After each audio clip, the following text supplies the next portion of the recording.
everyone. Bill Code again, and my colleague Christina Metz. Christina, of course, is a therapist at Taymount, Canada, where we do gut flora transplant. And you can find more about me on my website, drbillcode.com. And if any of you are able to, if you can share this with other people, we'd appreciate it. Today we're talking about energy. Everybody's short of energy, at least almost everybody is short of energy. Everyone who talks to us, at least. Yeah, maybe it's who we're talking to. Yeah. I don't know. I remember as a general practitioner sitting in the office, and it was a frequent problem. And before my MS was diagnosed, and I figured out what was going on, and I'd say, I'm short of energy too. And I finally figured out part of why. Mm-hmm. Well, that was actually my original diagnosis before I found out about the Hashimoto's. They just said I had chronic fatigue syndrome. Yes. And then. Yeah. Well, and chronic fatigue syndrome is a great piece to talk about today because so much more is understood, and it's a mitochondrial dysfunction illness. Mm-hmm. And treatable. So those are all good news for people because it's important. And I went back to my book, of course, and you know that we're tending to a chapter per week in most cases. Incidentally, we're taking next week off. You're going to be on holiday, and I'm going to be prepping for July 1st. So June 30th, next week, nothing on our Facebook Live, but we'll probably kick it in again the following week.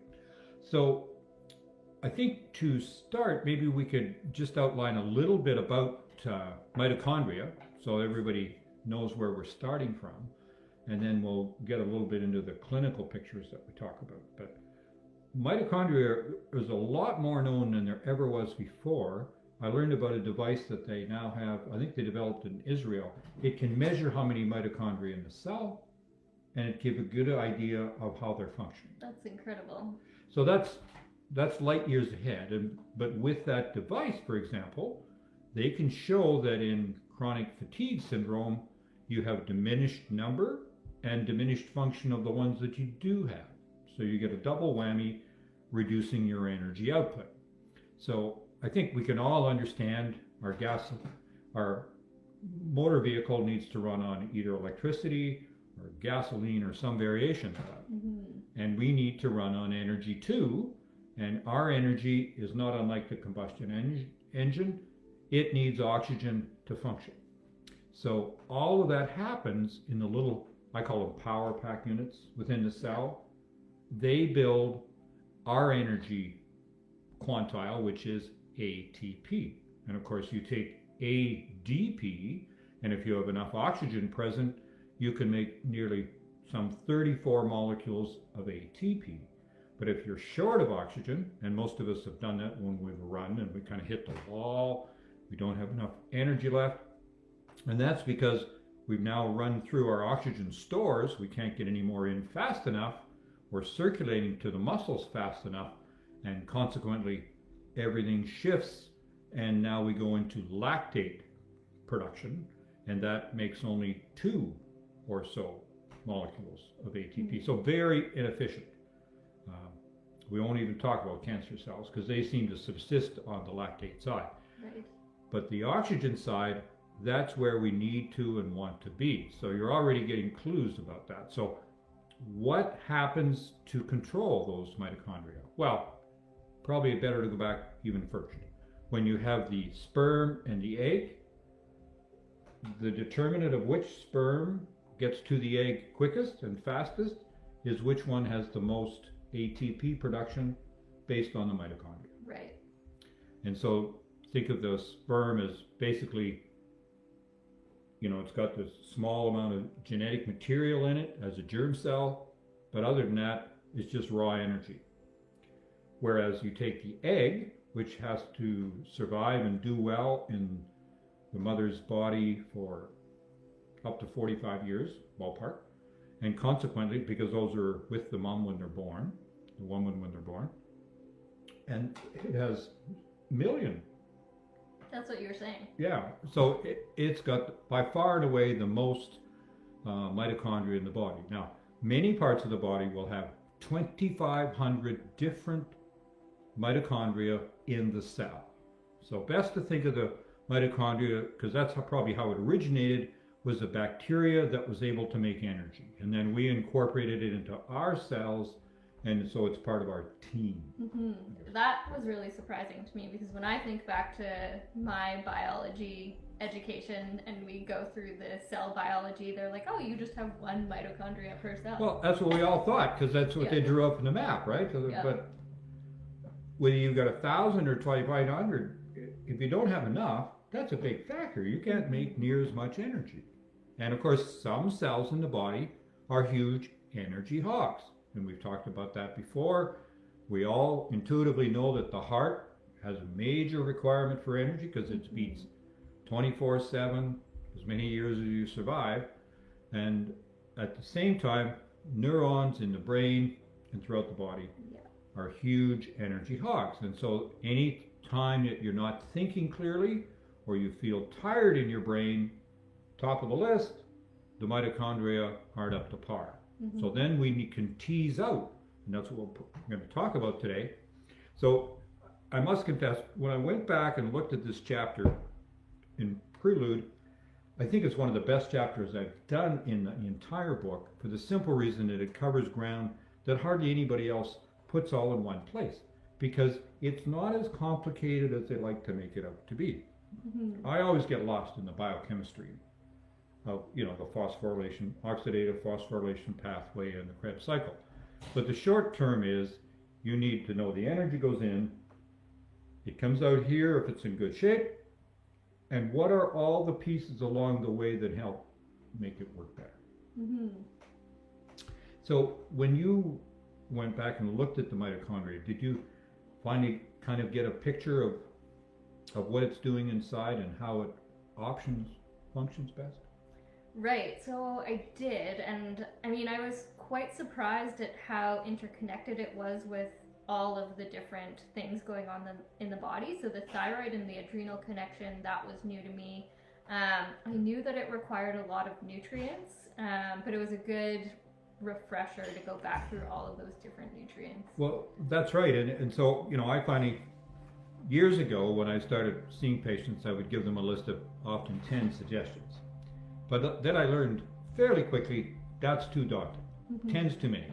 So now when we get into mitochondria, I'm going to come up with the big 3. We'll talk about those in a minute. But then the other ones that you could probably add in.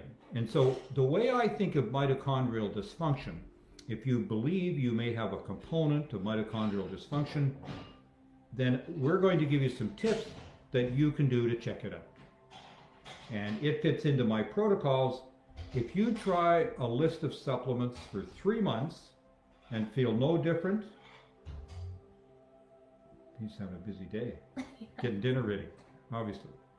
Anyway, so it's all about good nutrition. Fair enough. I'm very fortunate. So when the mitochondria have optimal function, everything is working on the pathway. And what are the goals? So just as a teaser, I think, I was really excited when I was at a meeting in Boston talking about the heart. Integrative medicine meeting on the heart, functional medicine. Dr. Mark Houston, who's a brilliant cardiologist, I think from Tennessee. And he talked about his heart transplant patients.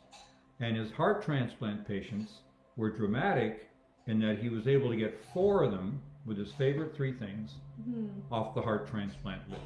I mean, that made me sit up and take notice for the simple reason people don't get on the heart transplant list casually. All of the surgical and all the regular medicine things have been tried, and they're kind of written off, and now we need to replace the heart. So all those pieces aside, I'm not out to try and replace heart transplant surgery, but I am saying that many of us really need to be aware of it for our heart function alone, because one of the 3 main causes of heart death is heart failure, which means lack of energy in the heart. And it stems down to the mitochondria. And his favorite 3, you might want to write this down, because if you don't know where to start, it's a place to start. And so the favorite 3, coenzyme Q10, you all know, 200 milligrams 3 times a day. If you're very petite, like yourself, maybe twice a day is going to be enough. Okay? Carnitine, or L-carnitine, you know, and it's a derivative a bit like carnivore, so you could think of it coming from meat to some degree. But in this case, you're probably worthwhile supplementing. It really makes a determination as to how well energy is able to enter into the cell, especially fat molecules, because I think we've mentioned before, fat molecules burn cleaner than carbohydrates. We always thought glucose was the most clean. It's not. There's a lot of extra byproducts, and if you can have healthy fat or ketones or other variations of fat that will burn in the mitochondria, they burn better, and one of the predictors is carnitine. So carnitine, or if it's a brain issue, even better, acetyl, A-C-E-T-Y-L, acetylcarnitine, 500 milligrams 3 times a day, or if you're petite, 2. Okay? So those are the 2 mainstays, and then his other short burst of energy would come from D-ribose, R-I-B-O-S-E, 5 grams 3 times a day, or if you're petite, twice. Right. And that, in some people I've had, in 20 minutes, they will notice a burst of energy when they have the D-ribose, because it's a 5-sided sugar, but it's able to go in a bit of a bypass route and helps the mitochondria make ATP. And that's why it can have a sudden burst and surge with it. Right. I like how you say that you were able to narrow it down to just 3. So I noticed when I was looking through the studies that they were able to achieve benefit from sometimes even just one of those. So for example, looking at the chronic fatigue and the ME patients, they would sometimes just give them carnitine, and the patients would experience improvement just from the carnitine. So yeah. Well, that's right. And sometimes people find they have, now of those 3, they're relatively inexpensive. D-ribose is quite a fair bit more expensive, and you have to buy a big tub. And it's got extremely popular for those on the ketogenic diet as a kind of a rescue choice for them, even though it's a 5-sided sugar. You can't just walk into the store and buy any old D-ribose. Not in most stores. Okay. No, you can find it in a lot of stores now, but I've talked to people, and it's getting harder to find because the other people are picking it up, and so they've, 50% increase in price, double the price. I mean, supply and demand, unfortunately. So if you have only ability to afford or access, go to the other 2. So then the other things that kind of work in the pathway on the way down, I try to make it simple for folks so they can figure out and write which ones down. Like B1 can be profoundly key. B3, vitamin B3, and vitamin B6. So often we need those, and we need folate. So I recommend a vitamin B complex, 100 milligrams twice a day. And somebody's going to say, oh no, that's just going to give you more expensive urine, because those are all water-soluble vitamins and they go out in the urine. But you're looking at price for value for yourself, rather than take all these individual, because most of us don't like taking 35 pills at once. Yeah. So that one twice a day will look after all your B vitamins and your folate, and almost everyone can tolerate them, and almost everybody can find them. My favorite one in Canada, for example, is the AOR, because they put a better quality folate in. They put methylfolate in. Right. Most of them cheap out and just put in folic acid, and folic acid needs 3 or 4 steps within the body to get to methylfolate. And not all of us have the ability or the time and the energy to get it to those steps. So the B vitamin is an unsung hero when you're trying to reverse mitochondria. I wonder what you would think about supplementing with something like grass-fed liver, kidney, or heart, because then you'd be getting CoQ10 alongside some of those B vitamins. Well, absolutely, you would. And that's certainly what Terry Walls did with the Walls diet. And that's why she has the diet.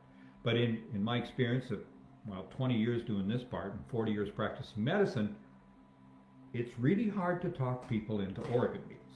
Now, there's a few heroes like yourself, and I've got a couple of other friends that are very good about doing the organ meats. We just celebrated our 45th wedding anniversary, and we kind of gave up liver completely 20 years ago, much to my wife's happiness. And so most of us would prefer to take a capsule of CoQ10. However, if you can't access it, grass-fed liver, beef, sheep, or lamb is good. And probably chicken liver pate is good too. Well, I actually get the liver in capsules, so I don't have to eat it. Oh, okay. Well, that's good. And it doesn't repeat on you? You don't feel No. liver again? Nope. I mean, if I took liver at this stage of of course, your enzymes deplete a little bit over time. You don't make them as well in the pancreas and the bowel. So I would probably end up taking a digestive enzyme just so I didn't get the repeating. Right. Quite the same. I used to be pretty good at bacon and liver, just don't overcook it, because if you overcook it, it tastes like iron, and it's not great. Yeah. Not great. So, and liver has the major advantage in people like yourself, women in reproductive years, regular menses, and yeah, you need the iron. Old guys like me, they don't need the iron. Postmenopausal women, they don't need the iron either. In fact, it can be a detriment in too much. Exactly. I think that was one thing I forgot to write in the notes, but they did mention that in the presentations. Yeah, no, of course. A lot of us should be watching our ferritin. A lot of us, it's not just, but it's very common in people of the British Isles ancestry, especially Irish, that hemochromatosis and too much iron is a problem. And that's why it's in the chapter, curiously, with thyroid about iron excess. You want to make sure you don't have iron excess. So that's given us a couple of the things to look for. If you want to get all the nuances right, you might be better with a multivitamin, multimineral. Again, we're trying to look at the economy of the choice so that you can cover a lot of the bases. That would give you things like manganese. It might give you molybdenum, a good quality multivitamin, multimineral. If you can find one with molybdenum in it, go for it. It means that somebody's looking at attention to detail, and it's one way to mark which one you want to pick. But maybe get one that's iron-free, and That's right. I would also say copper-free. I don't like supplementing with copper. I'd rather get it from liver. It's a bit of a challenge. I would say it's okay to have some copper in it, but it should have some zinc in it too, because they're very much a teeter-totter, and you can get into trouble with too much copper. You're completely correct. The amount in a multivitamin, multimineral will not usually be a trigger factor for you, and most of us don't have the nuance ability. If you're in doubt about all your trace minerals, please get your hair analysis done, because it tells you the heavy metals, and you want to know about that anyway. But it gives you those trace minerals, and the ones I like to look at: selenium, iodide, molybdenum, manganese, and lithium. We'll talk about it another time. Yeah. And then I'm pretty keen on alpha lipoic acid, because it can be a real factor in the change within the mitochondria and how things work. It's brilliant to take, say, 200 milligrams twice a day. If you've got any peripheral neuropathy, shooting, or electrical pains, then you have neuropathic pain, peripheral neuropathy, and then the data shows 200 milligrams 3 times a day is often extremely helpful. And it's also extremely helpful in Parkinson's and a number of other problems. But it can really be useful in the scheme of things. We're slowly winding our way down the list. I think we talked about, acetylcarnitine. Vitamin C, still a useful piece, because if the mitochondria are working properly, then we're going to have some byproducts of respiration, or called reactive oxygen species. So hang in there. Take a gram of vitamin C twice a day. Again, a really inexpensive supplement, and remember, you're trying this for 3 months to see if you can reverse your problem. Because your doc isn't going to help you do this very much. If they're a select few, integrative, functional, then they might well. But otherwise, this is something you can do in the comfort of your own home, whether you're quarantined or not. Yep. Because you can find it. Vitamin E, best if you buy the mixed tocopherols, so not the inexpensive brand, which just has one kind, but you want mixed tocopherols, 4 and even 8 of them mentioned in it. And if you're taking one of those a day, that's probably adequate, typically in the 400 milligram range. I'm still big on vitamin D. We're kind of going through a little bit backwards. C, E, and now D. But D, almost always, if you're going to be treating and trying to reverse your troubles with mitochondrial dysfunction, then I would go at least with 4,000 international units a day. It sounds like a lot. It's only 0.1 milligrams, and the research continued to show it's profoundly useful in muscle strength. In fact, that alone is a reason for the elderly to be at least on 4,000 international units a day. They'll have better muscle strength and less falls, and they can ambulate more on their own, or getting up out of bed, or all those pieces, because vitamin D matters for muscle performance as well as heart performance. It keeps down blood pressure, and it probably makes a great difference in the brain function, in the mitochondrial need for the neurons too.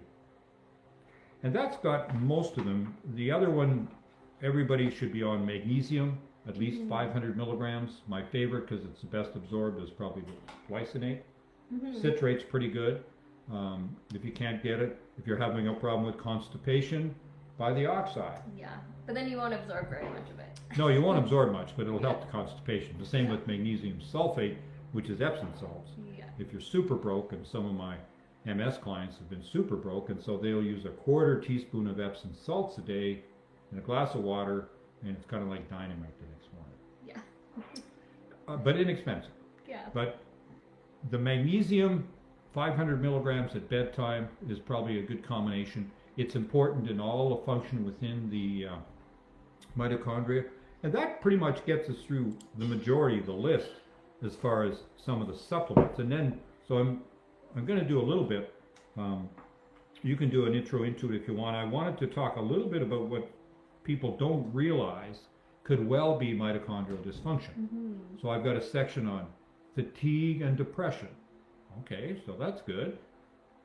A lot more useful, because unfortunately almost all of our antidepressants mess up the mitochondria. Exactly. They don't work as good.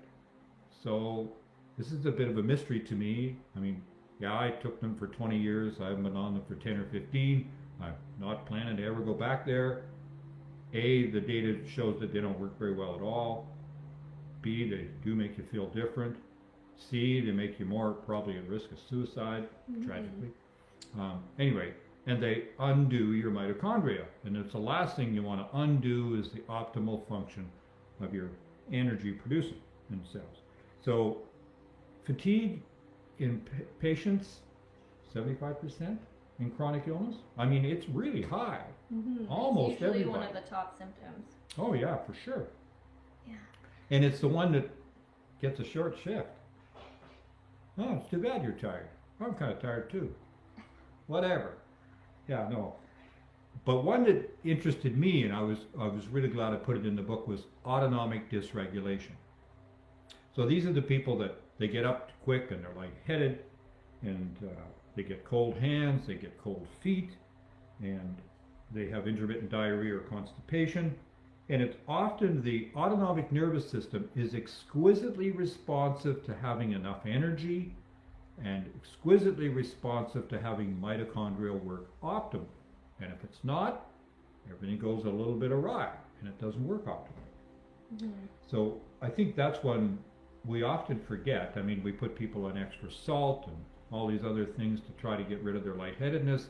And really, if we just fine-tune the mitochondria better, they might get more of their own life back.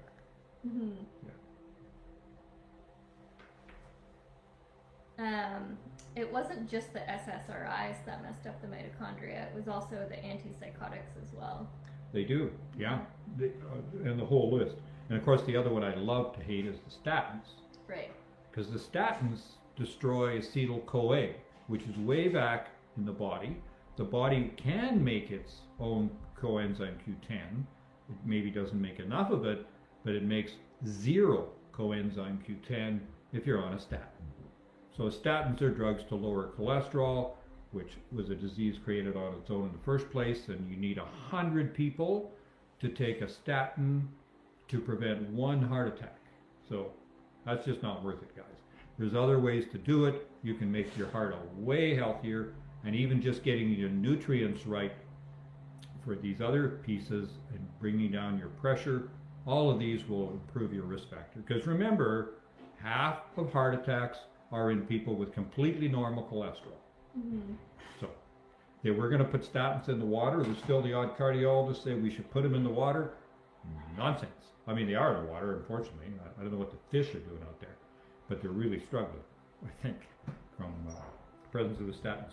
And then the other ones that I think it's intuitive for you, you can probably recognize that those that have myopathy or muscle weakness and myalgias or muscle pain, Mm-hmm. that could often be due to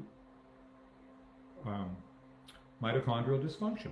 So if you correct those over the next 1 to 3 months, as we've suggested with this protocol, you might solve a great deal of that. But the one that I think will surprise people is cerebellar dysregulation and ataxia. So these are the people that walk on their heels.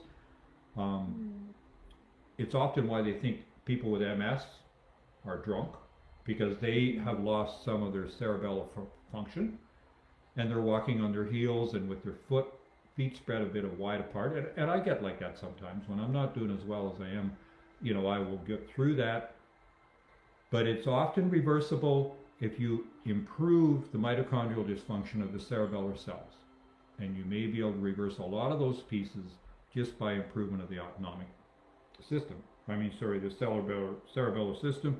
And then, of course, we've kind of alluded to it, psychiatric and cognitive disturbance. And those are right back to square one. It's usually the first sign when those are happening, whether it's anxiety, depression, mood disorder, or just cognitive dysfunction, fuzzy thinking, brain fog. Treat the mitochondria first, because it's easy. Mm-hmm. And it's safe. And you can vary your nutrients, and you can get it better. In a perfect world, you're getting them all from your diet. So if you get all better for your 3 months, then you can start to, now I can focus on my diet. I can see which parts I'm missing. I can maybe reduce some of these pills that I'm swallowing.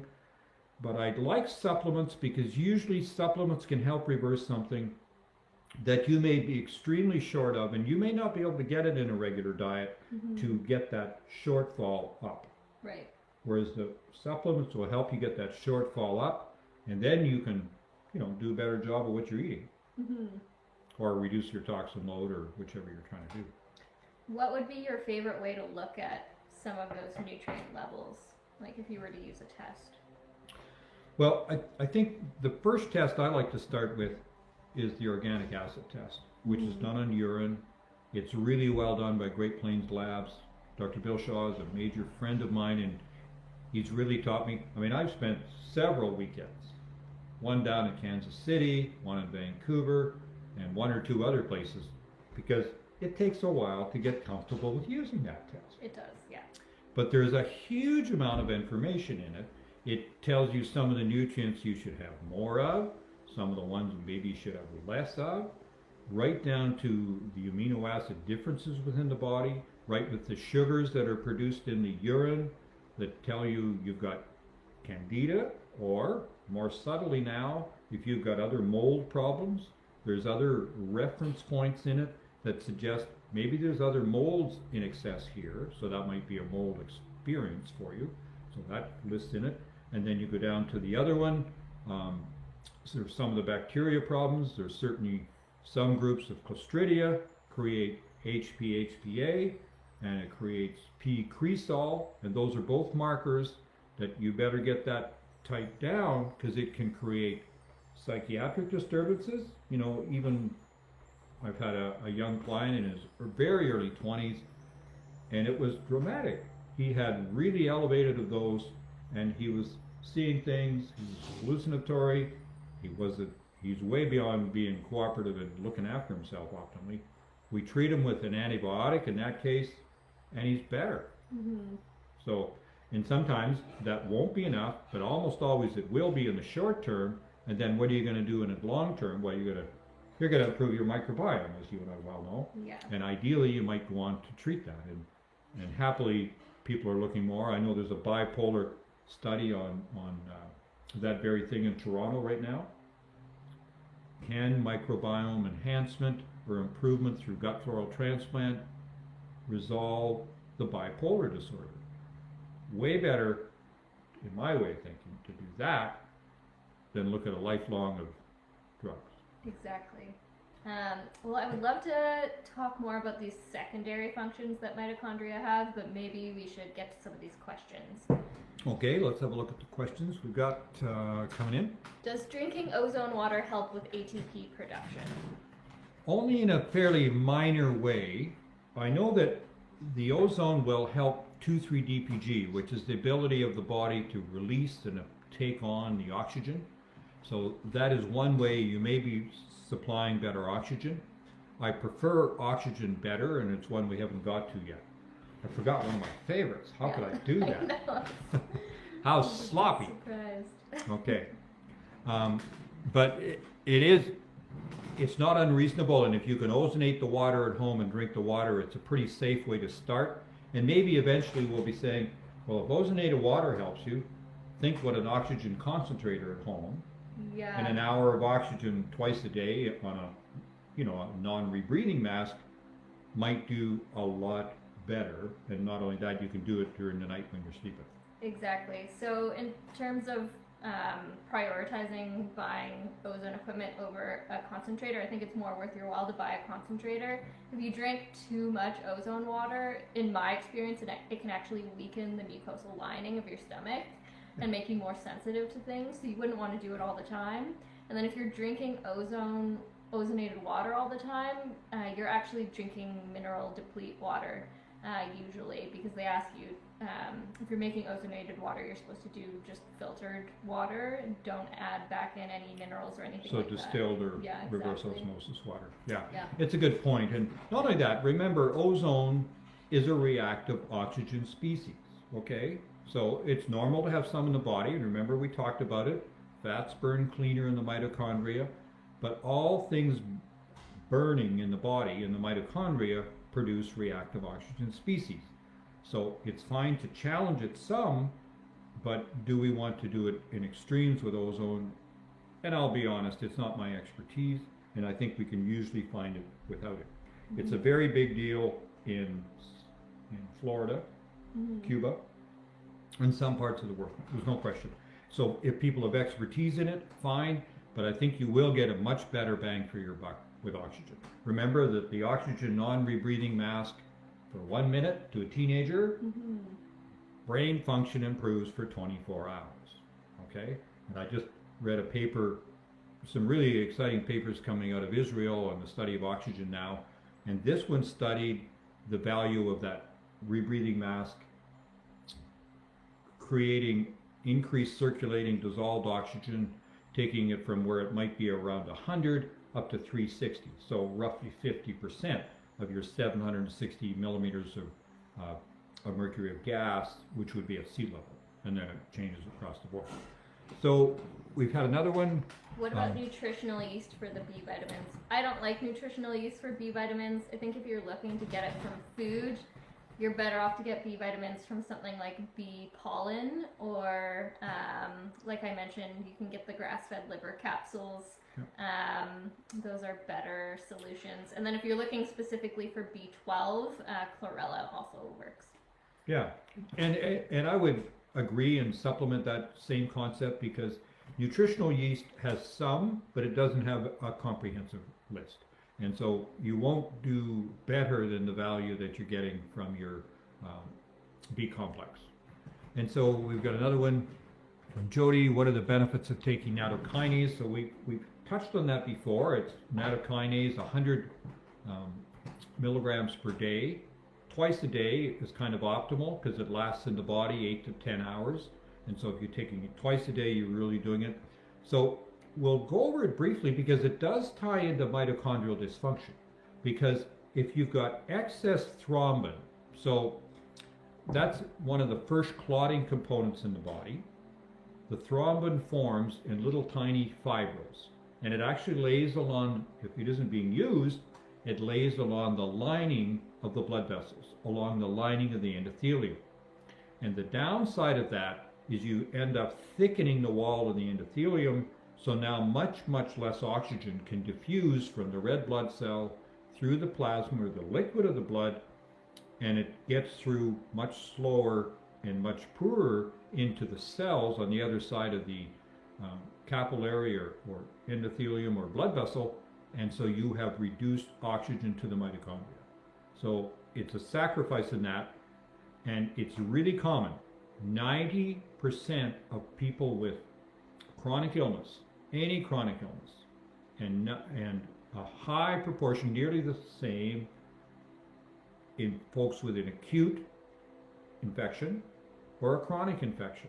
So chronic infection, think Lyme, think mold, other troubles, or think acute in the virus. COVID-19 is one, because COVID-19 seems to really crank and create that problem with the trouble of excess fibrin.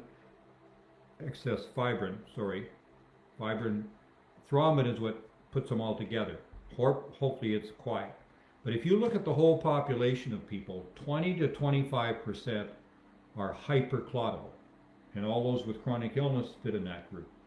And then there's 5 to 7% are excess bleeders, and you already know about some of those, von Willebrand's, hemophilia, and so on.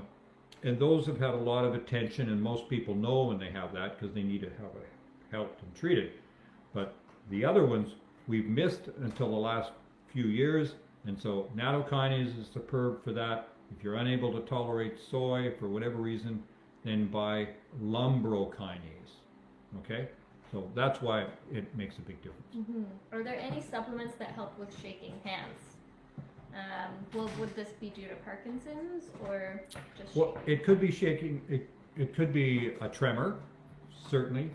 And so when you're getting them, the ones that are highest on the list for making a difference, I would go with CoQ10, alpha lipoic acid, because they often really help each of those groups. So shaking of hands, initially when I read it, in our time of COVID, everybody had to quit giving up shaking hands with each other. But you meant the tremor, and I get that, and I see a lot of clients with it, and unfortunately we're seeing it in younger and younger people. So those would be the first two, but I would look really hard at doing maybe the whole group for 3 months and just seeing, is this a mitochondrial dysfunction which is aggravating that piece?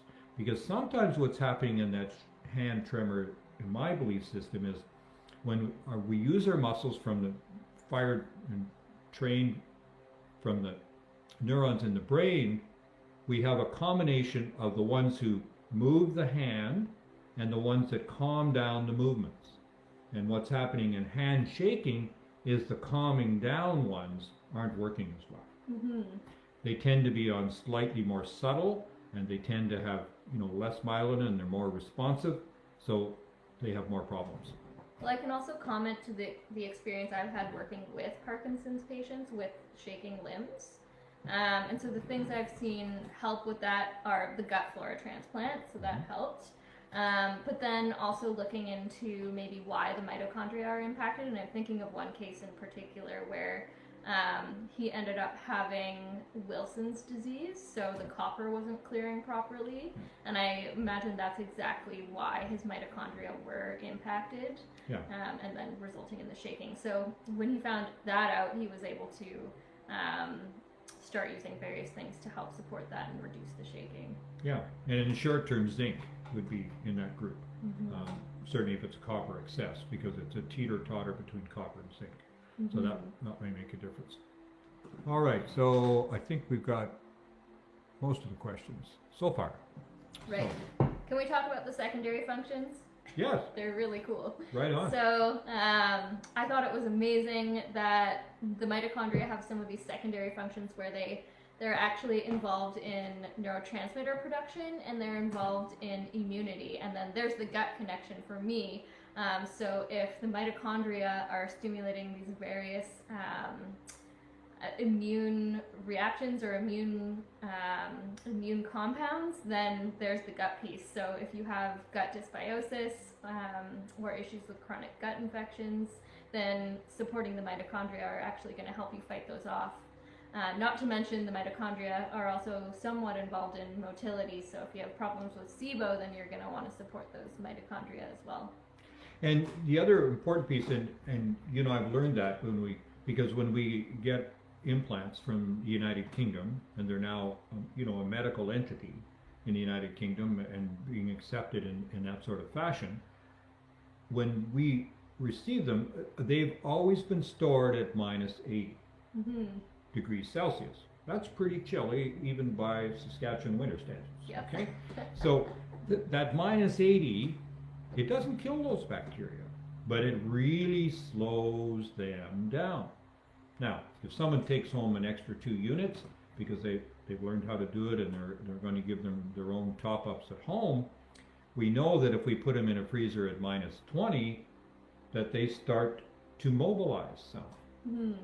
And it's the same when we warm them up prior to giving them.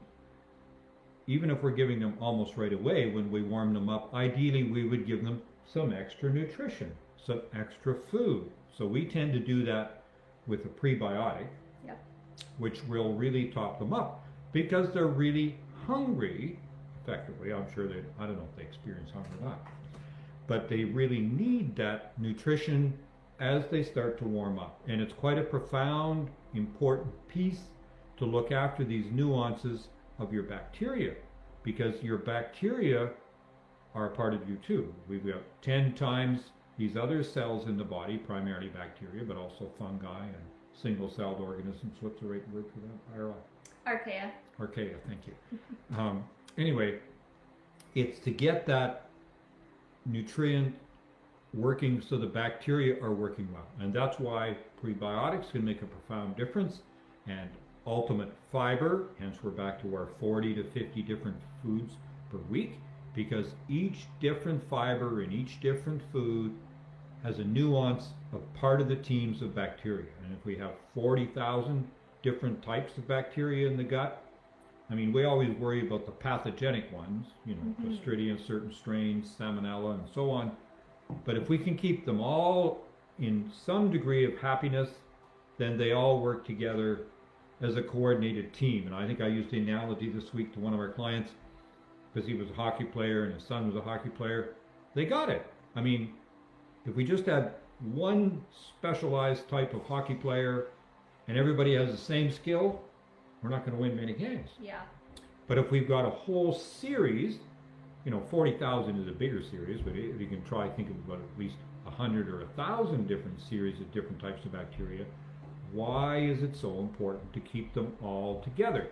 And if there's a problem within North American diets and European diets, often there isn't enough diversity in them, and that's why we call it the SAD, Standard American Diet. Anyway, and that's why we get a really focused group of different bacteria, and that leads to our extra diabetes and extra obesity and all these other hiccups. Yeah. Yeah. Yeah. So when I look at the research on the mitochondria, and I'm listening to all of these different mitochondria researchers, they're very much pro ketogenic diet, because it's, as you mentioned, the fat burns cleaner than glucose does. But even within that, I feel like I'm not hearing them mention enough that you still have to be able to maintain diversity within that. And you can definitely do that. You can be on a ketogenic diet and still have a really diverse diet and still include all of these different types of fibers. It just comes down to what ratio you're using for the fat to carbohydrates. And the ketogenic diet can have profound usefulness and for key things. It can be profound in some seizures. It can be found in some people with autism spectrum disorder, and it can be really profound even in some cancers. But it's not for the faint-hearted to do alone at home necessarily, and some people don't do well on it. I mean, I had one woman tried it, and her sugars just went off the map. I think it was stressful beyond belief for her. So despite her best intentions, it wasn't a great choice for her. Right. So I think it is the individual, and ideally you would want to have someone coaching you through it or learn a great deal about it in reading on your own. to do that. I mean, I tend to go with paleo diet to a great degree, but I've never gone so extreme to the ketogenic. Right. Yeah. Well, maybe we should talk about some of the things that impair the mitochondria. And we kind of hinted when we started talking about the metals and the Wilson's disease. Yeah, and some of the drugs, you know, we talked about antipsychotics, we talked about antidepressants, we talked about statins, even the protein pump inhibitors, which shut down almost all the acidity. They're really hard on some of the B vitamins, and those have to be reversed. And antibiotics are pretty nasty on some of those B vitamins and the other cascades, and secondarily, some of them are really hard on the mitochondria too. So when you take your mix of what you need to shift or change or alter in your diet or occasionally supplements, don't forget to look not just at the toxins you're taking in, but take in those, some, I call them prescribed toxins of the drugs, because some of them almost invariably have a significant side effect, and you want to know what those are. So if you need the drug, fine, but you can live with it and work around it. And I get super angry all the time if somebody tells me they're on a statin, they've been on it for years, their cardiologist gave it to them, and no one's ever mentioned coenzyme Q10. I'm really annoyed, because everybody that's on a statin should be told by the pharmacist and or the physician, you need to take coenzyme Q10, because now you're not getting it the same way. Right. And almost none of those people are eating regular grass-fed liver, unfortunately. Yeah, exactly. They should be, but maybe, if they're tolerant. Second to the prescription medications, I have been hearing a lot about how environmental toxins impact the mitochondria, and specifically things like the PCBs and the flame retardants and that type of thing, the insecticides and the pesticides as well. Yeah, and you know, that's crept into our well-being really commonly, whether it's our car or our new furniture. Most of these have flame retardants on them. In fact, it's even on some of the infant clothing, and it's really frightening because these have some really nasty downside effects to our mitochondria. And all of a sudden we're tired, no clue why. Is it something we're eating? And it's something we're either sitting on or breathing in our pillow, because mattresses are all over flame retardants. And it's been an interesting thing. Yeah, we've reduced the fires, that's all good, but at what cost? If everybody gets sick from the flame retardant, not everybody's going to have a fire, so maybe it's not a perfect trade-off all the time. Yeah. Quit smoking in bed. That's my number one recommendation. And then also actually mentioned is electrosmog as something that... Well, that's right, and you know, as I mentioned last week, I just did the 5G summit, but even before 5G, we had some major problems because the mitochondria are a very major factor, and they're very responsive to maintaining the calcium levels within the cell, in and around the cell. And the control of the mitochondria is greatly controlled by the shift of calcium from outside the cell to inside the cell. And this is done through the little chambers or pathways, which are called voltage-gated calcium channels. And that's been shown irreversibly, thousands of studies, that you can interfere on that with electromagnetic energy. So not just 5G, 4G, 3G, 2G, and even dirty electricity within your house. So it's arriving one day this week. I ordered a sign. I'm forgetting the second part of the name. Anyway, it's put out by Power EMT, and I'll be putting it on my electrical box. It might even save me money, because it might save 1 to 40% of the electricity coming in. They're very shrewd when they put in the smart meters, because it measures all electricity that comes into my yard or into my house. The kicker is I can't use all of it, because some of it's just plain dirty electricity. Right. But this will filter out that part, send it back, so I won't get charged for it. That's handy. So that will end up saving me money, but it'll also reduce the dirty electricity, which creeps out from the walls a meter or two everywhere in my house. Mm-hmm. And so if I can save money, be more healthy, get less headaches, I'm in. Mm-hmm. Some of the other things that were said to impair mitochondria were actually bacterial, fungal, and viral infections. So those would all be things to look into as well if you're experiencing any of the symptoms we've spoken about. Maybe I'll just look at this question here. So, Yeah, this one. does colon hydrotherapy benefit mitochondria at all? I have not seen anything in writing making that connection, but if it's helping you reduce that total body burden, then I would imagine it would. And so, I would put it, probably colon hydrotherapy has some of the same benefits as coffee hours. Mm-hmm. Okay? Because often we're helping the body cleanse out what's been lingering. And in worst case scenario, it's almost like a painted on coating inside the colon, and you've got things that haven't moved through well. I mean, this is particularly prominent to me if we look at the folks with recurrent constipation. Because if you're constipated, and some people are going once a week, I mean, this is a tough deal. Because if we're constipated, there's an ongoing movement from the liver. It cleans up everything it can in the blood, and it often puts those toxins that it's working on into the bile, and they go into the gut. And then if they go on through the gut, if you're constipated, they can't pass on out through the bottom end. They instead get reabsorbed by the enterohepatic circulation, so from the small intestine lower down, and they go back to the liver again. And the liver did that job, and now it's got to redo it. And it keeps redoing it, so it can't keep up to the toxin load if you're not moving out the end. So, I've got friends that routinely do colon hydrotherapy now once every 2 to 4 weeks.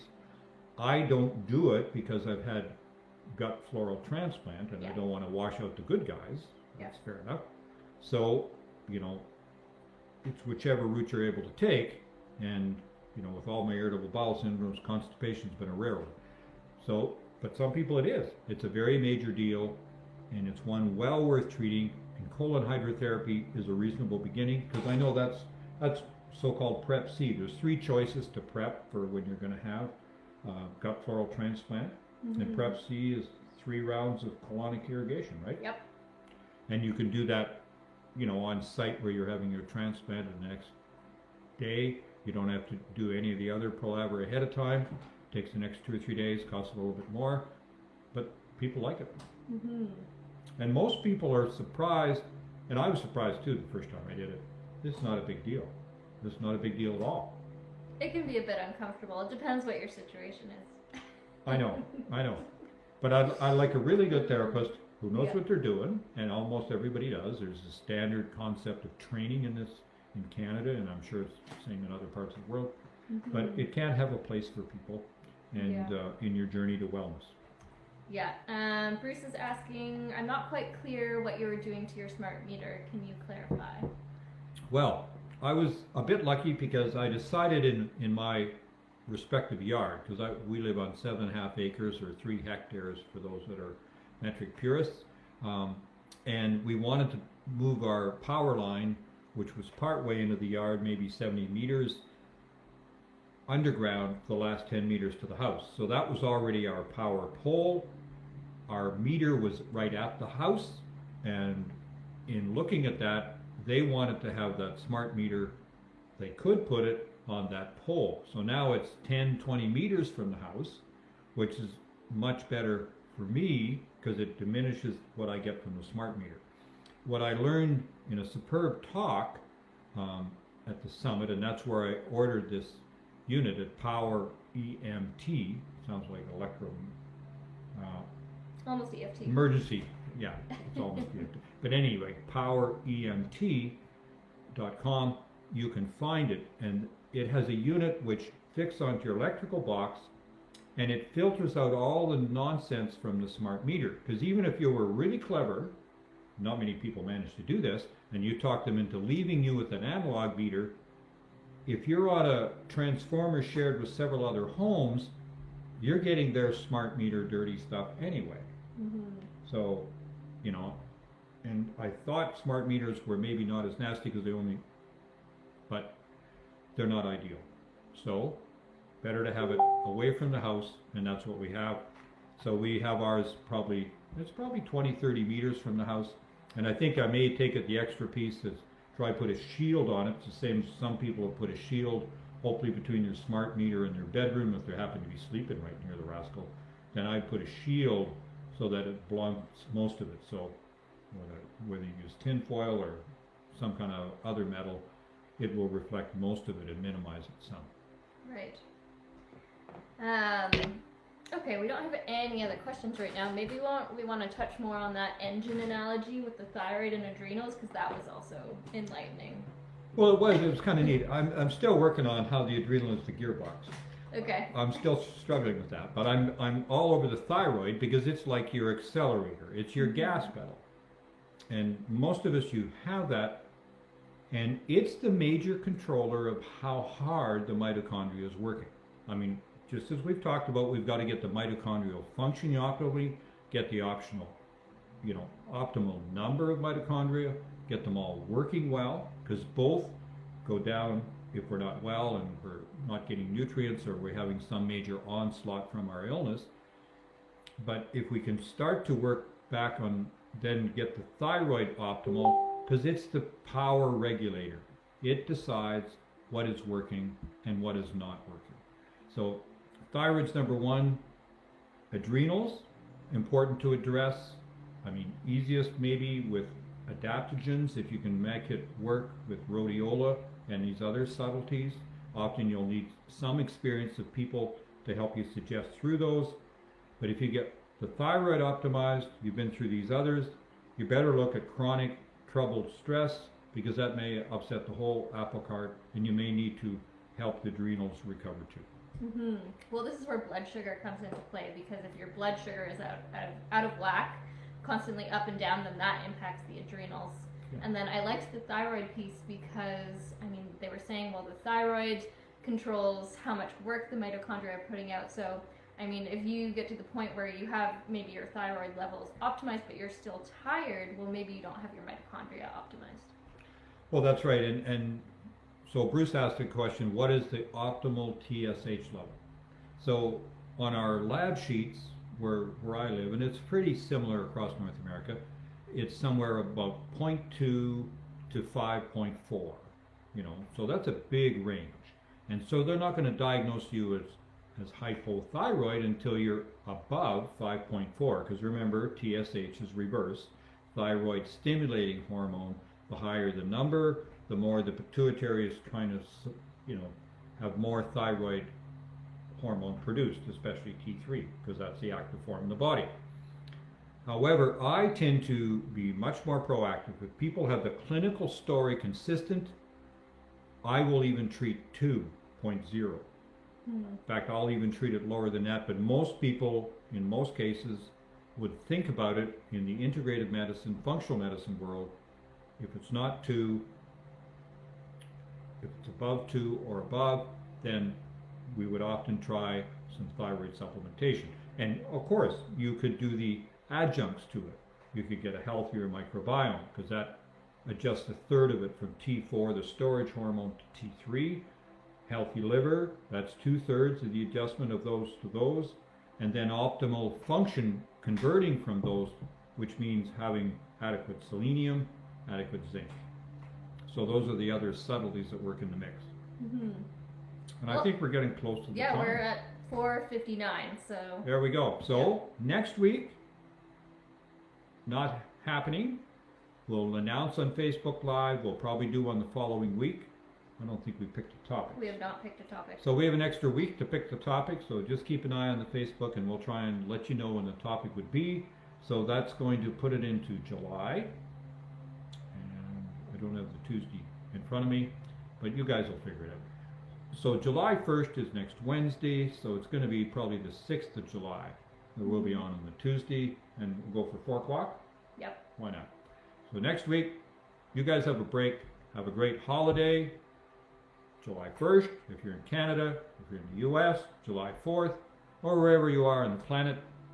Take care, be well, and look after your mitochondria. They are your best friend. Thanks for watching, everyone. We'll see you soon.